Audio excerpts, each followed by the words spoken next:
মার্কিন বহর আফগানিস্তান ছাড়ার পরপরই দৃশ্যপটে বদরি 313 ব্যাটালিয়ন। রাতেই কাবুল বিমানবন্দরের নিরাপত্তার দায়িত্ব নিয়েছে তালেবানের এই বিশেষ বাহিনী। যুক্তরাষ্ট্রের এলিট ফোর্সের আদলে গড়ে তোলা বাহিনীর হাতে রয়েছে মার্কিন বাহিনীর ফেলে যাওয়া আধুনিক সমরাস্ত্র।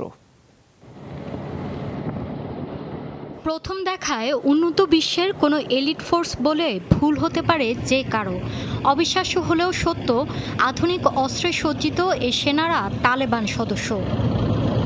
মার্কিন বহর কাবুল ছাড়ার পরই দৃশ্যপটে তালেবানের এই বিশেষ বাহিনী। মঙ্গলবার কাবুল বিমানবন্দরে চোখে পড়ে তাদের শোডাউন।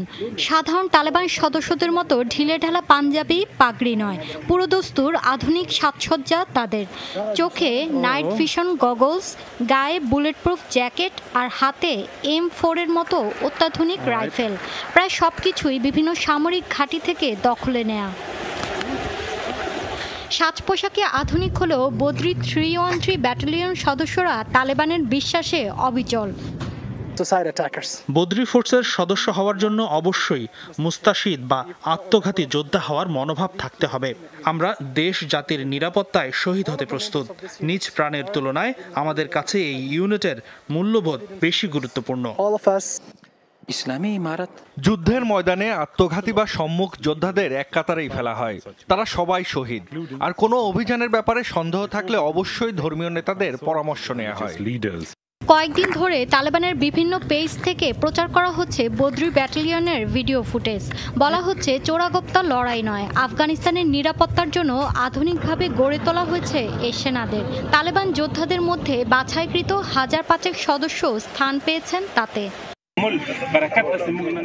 আফগানিস্তানের এই স্বাধীনতার জন্য বদরি ফোর্সের বলিদান এবং ভূমিকা অতুলনীয়।